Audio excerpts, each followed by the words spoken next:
Nay. May babayaran po kami sa school. Magkano naman anak? At para saan daw? 100 lang po, Nay. Para lang po sa school project po namin.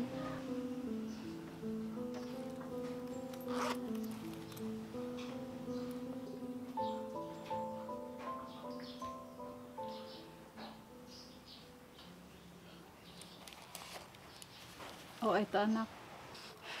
Nay, baka yan na lang po yung pera nyo. Di bali na lang po. Bakit naman anak? Kailangan mo to, di ba? Sabihin ko na lang po sa mga kagrupo ko na wala po akong pang-ambag. Maiintindihan naman po siguro nila ako, Inay. Anak, nakakahiya naman sa mga kaklase mo. Baka sabihin nila sinasamantala mo sila. Kaya, wag mo akong alalahanin anak. Makakagawa naman ako ng paraan. Magtiwala ka lang. Kaya, kunin mo na ito anak. Maraming salamat po, Inay. Kaya anak, mag-aral ka ng mabuti para hindi mo maranasan ang ganitong buhay pagtanda mo. Opo, Inay. Sisikapin ko pong makapagtapos ng pag-aaral. At sisiguraduhin ko po na maiahon ko kayo sa kahirapan. Maraming salamat anak. At kasama mo kami sa mga pangarap mo. Siyempre po, magulang ko po kayo. At importante po kayo sa akin. Ang anak ko talaga, basta magtapos ka lang ng pag-aaral mo, hangad namin ang iyong tagumpay.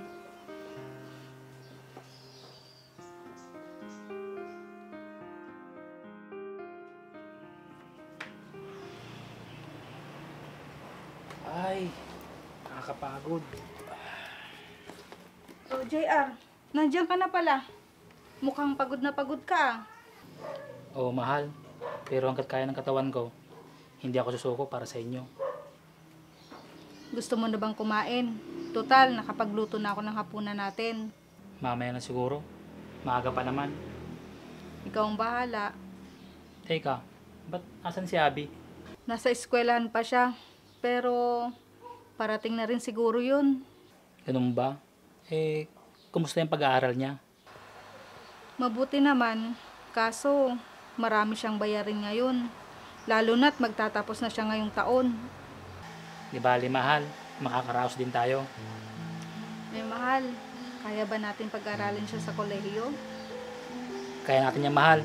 Basta akong bahala. Salamat mahal, at hindi ako nagkamali ng napangasawa. Pasensya ka na mahal kung ganitong buhay lang naibigay ko sa'yo. Ano ka ba mahal? Hindi naman kami nagrereklamo. Masaya kami kahit ganito lang tayo. Salamat mahal.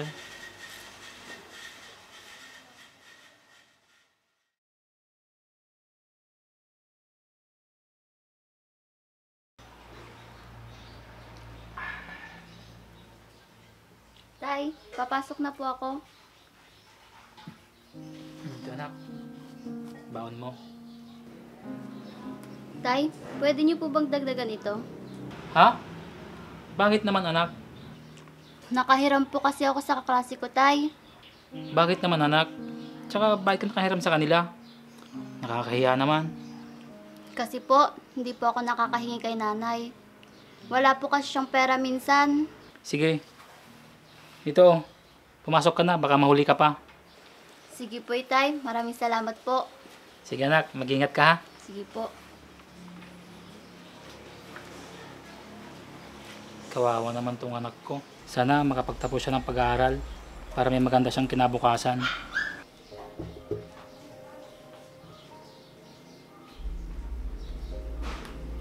O mahal, hindi ka ba papasok?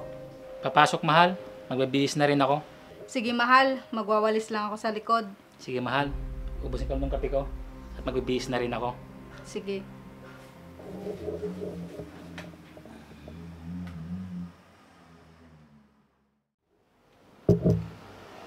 Mahal? Mahal? Oh, bakit mahal? Mahal, ito pala yung sahod ko. Pagkasahin mo na lang muna ito. Binigay mo yata lahat ng sahod mo sa akin. Oo mahal, hihingi na lang ako ng pamasahe sa'yo. Sige mahal, salamat. Ito Dagdagan mo na lang yung baon ng anak mo para makabili siya ng project niya. O sige, mahal.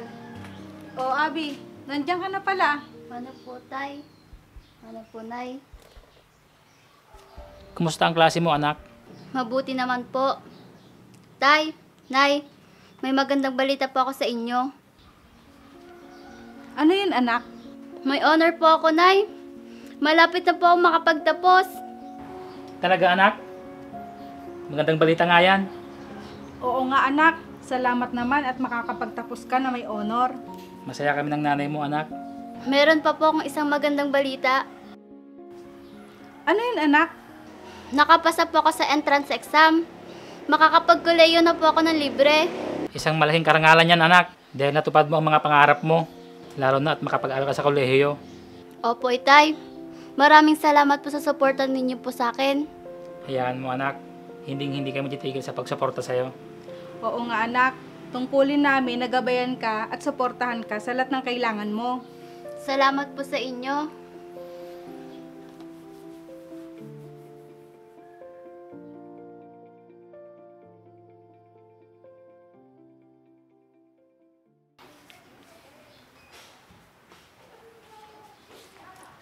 Mahal, ilang taon din tayong tumira dito sa inuupahan nating bahay. Oo nga, mahal.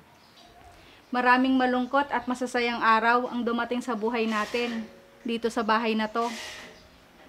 Oo, madami tayong pinagdaanan. Pero, kinaya natin magkasama. Buti hindi ka sumuko sa lahat ng pagsubok na pinagdaanan natin. Kayo ang lakas ko. Kaya dahil sa inyo, naging matatag ako. Ganyan naman talaga ang pamilya. Para malagpasan ang unos sa buhay, harapin natin ito ng sama-sama. Tuloy lang ang buhay. Basta magtiwala tayo sa taas. Tama ka, mahal. Tara na, baka naghihintay na si Abby doon sa bagong bahay natin. Ang swerte natin kay Abby dahil tinupad niya ang mga pangako niya na isama tayo sa kanyang mga pangarap. Mabait si Abby, kaya alam kong magtatagumpay siya sa buhay. Oo nga, tara na.